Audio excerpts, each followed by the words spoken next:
Hey guys, we're going to be talking about the facts of the Oppenheimer today. So let's get right into it. So some of the interesting facts, and we'll get right into what the Oppenheimer is about. So let me get there. My computer has been a little slower today.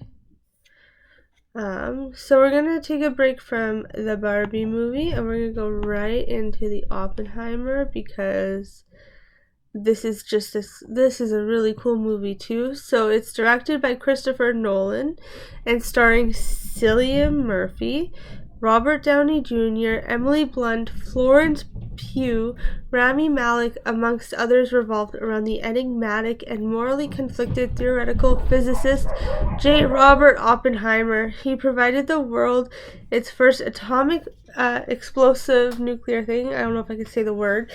And perhaps the means of humanity to obliterate itself with a final war that reduces the environment for mankind to a planet contaminated by hazardous radiation with massive opening day numbers. This IMAX film is already turning into a blockbuster. Read on to know some. Okay. And then here are some lesser known facts is number one, CGI was not used for the epic Trinity climax scene, so Christopher Nolan seems to have taken a vow to depict scenes in his film as realistically as possible and is averse to the use of CGI earlier films as well as the Oppenheimer. He prefers to set up elaborate mechanical systems, uses practical effects to showcase scenes which require a high use of special effects. In a recent interview, Nolan revealed that the Trinity explosion in the Oppenheimer is depicted as close to real life as it gets while keeping in mind the quantum mechanics and theoretical physics of the explosion. Before I go any further, I did want to talk a bit about the trigger warnings of talking about the movie itself. And like the context to it as well. So like, of course, the nuclear stuff there. So if it bugs you, please sign off and go to maybe one of my Barbie videos or something that's happier. So here is a fact of the true Oppenheimer. So he in real life did try to poison his tutor. So while studying at the Cambridge in the 1920s, Oppenheimer was able to meet many important physicists, including Patrick Blackett, whom I liked very much. He later wrote in American Prometheus. Bird and Sherwin write that Oppenheimer admired Blackett, who would become his tutor. But the future Nobel Prize winner was a practical, hands-on physicist who pushed his student to do lab work that Oppenheimer found difficult. He preferred going to lectures and reading. During his time in England, he was living in a miserable hole of an apartment and would roll around on the floor in agony. Some days, finally, he got fed up and he put chemicals in the apple. So in the movie, Neil Bohr nearly takes a bite out of the apple, but the scene was invented for dramatic effect.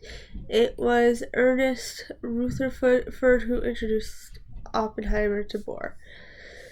Cambridge officials learned of the incident, and Oppenheimer's father convinced them not to press charges. Instead, he was put on probation and had to see a psychiatrist. That's kind of spooky, eh? Someone that smart to do something like that, oh boy, or that kind of intellect. Oppenheimer is Nolan's first biopic. Interestingly, after directing and writing a wide variety of films, this is the first time that Nolan has made a biopic, and that too on a gritty and gruesome historical subject. The film, based on the book American Prometheus, The Triumph and Tragedy of J. Robert Oppenheimer. Okay. Next is, excuse me with my nose, the star-studded cast of the Oppenheimer. If you're unsure of the plot, the Oppenheimer, the impressive cast may pique your interest. The movie centers around Robert Oppenheimer, the renowned scientist who led the Manhattan Project during the World War II. Cillian Murphy plays the titular role in the film, while Matt Damon plays Lieutenant General Leslie Groves, who oversaw the Pentagon's construction and Manhattan projects.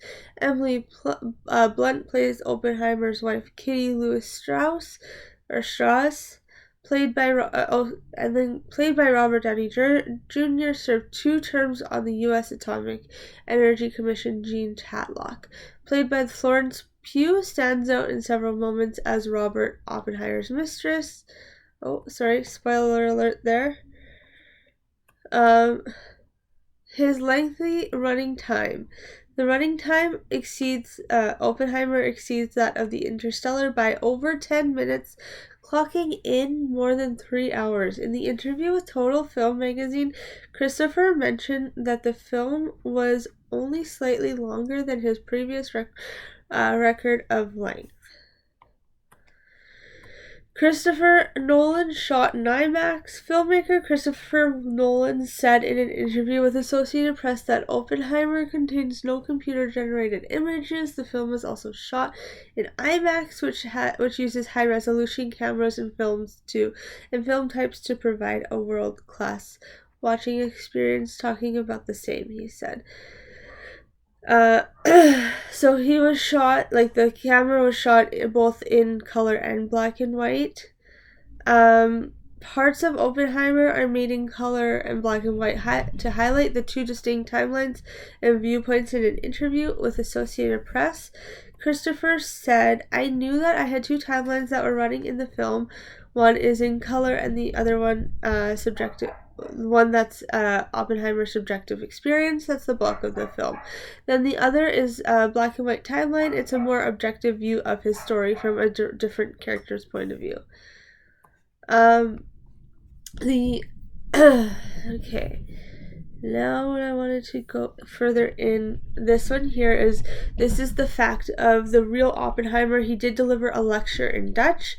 According to Americans' Prometheus, Oppenheimer astonished his peers by giving a lecture in Dutch only 6 weeks after he arrived in Leiden, Holland. "I don't think it was very good Dutch, but it was appreciated," is what Oppenheimer had said. He had a short-lived relationship with a woman there who may have helped him learn language. Biographer and physicist Abraham Pais wrote, "In the movie, it only takes him 6 weeks to learn Dutch," but Wellerstein points out that he could have spent time learning the language ahead of time. That summer, Oppenheimer spent a couple of weeks in New Mexico recuperating from tuberculosis.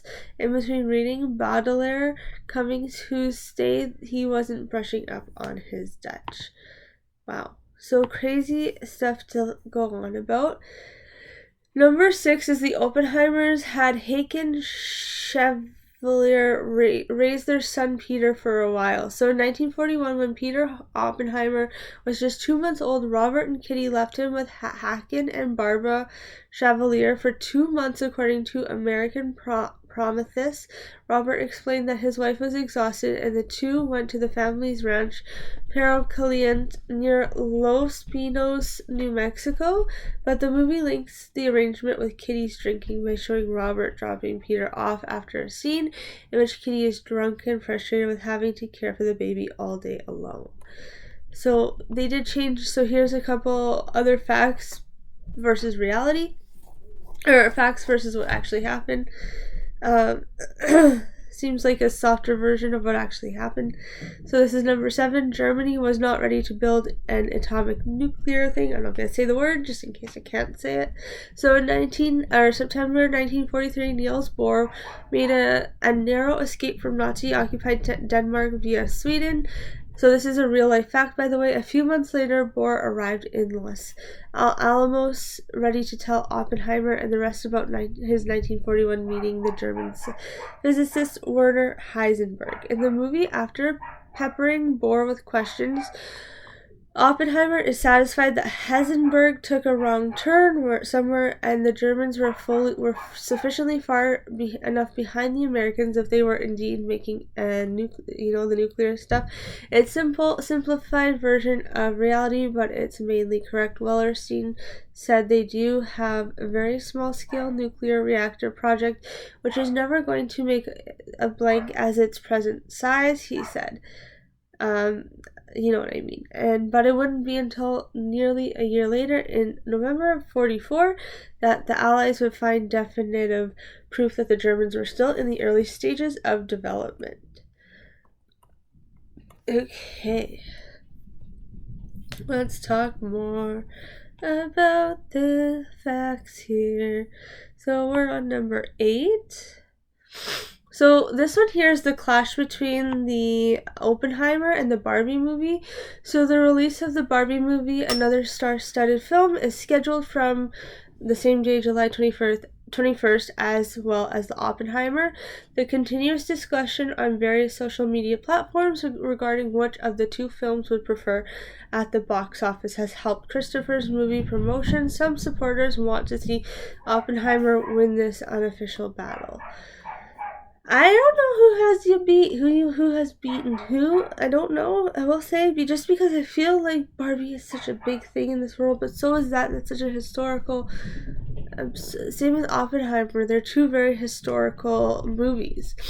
On the other hand, Barbie is a fantasy comedy film based on the American toy manufacturer Mattel's Barbie fashion dolls. After being kicked out of Barbie Land for being less than perfect dolls, Barbie and her beau Ken set out to the real world. In addition to having a stellar cast, Barbie stars Ryan Gosling and Margot Robbie in the key roles. So I don't want to say Barbie is history because she's still an ongoing thing, but it has been around since 1959, and I know the World War II and Oppenheimer have been around before that. So we'll go into number 9. Since Memento 2000, Oppenheimer will be the first Christopher Nolan movie to not distribute by Warner Brothers. Christopher Nolan's movie Oppenheimer will be the first film since Memento to be distributed by a studio other than Warner Brothers in September of 2021. Universal was picked as the film's distributor after Christopher's dispute with Warner Brothers. The excitement for the release of the Oppenheimer is at an all-time high. After all, it is a Christopher Nolan movie. According to reports, around 2 IAC tickets of Oppenheimer have been sold in the PVR and IMAX. Numerous theater chains have added 3 a.m. showtimes in response to the tremendous demand for the Avatar. The Way of Water and other Marvel films have inspired similar enthusiasm in India. And we will do one more because we have time for it. So this is a true fact of the real Oppenheimer. A big thunderstorm delayed the Trinity test, so there was supposed to be a test, so I'll explain that to you. Likely fact, Oppenheimer is estimated only 20,000 people would unfortunately pass away from this nuclear device. When discussing the potential effects of it in the movie, Oppenheimer estimates the number of dead people of 20,000 to 30,000. I've never seen anything that suggested they had any real methodology. Wellerstein said he knows that it's hard to find references to that number beyond physicist Arthur Compton saying that the Oppenheimer told him he thought the number would be around 20,000. And then the test delayed the Trinity test. It wasn't just for a dramatics that Oppenheimer depicted a heavy thunderstorm as a scientist and military rushed to prep the test. It was initially scheduled for 4 a.m. and was pushed an hour and a half because of the weather. Oppenheimer makes an oracle-like prediction in the film that the storm will pass, but there's meteorology team led by Jack Hubbard who said the same thing in real life. To hang Army Lieutenant Leslie Groves apparently threatened to hang Hubbard if his weather predictions were wrong, but the skies did clear. Wow.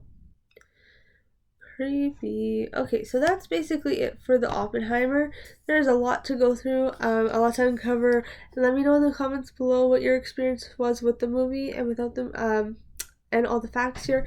However, please do not put in any more spoilers like I did the one, because that is not the purpose of these facts. The purpose of these facts is just for fun, positive, and everything else. Anyways, you guys have a great rest of your day, and we'll chat soon. Bye now. Ooh.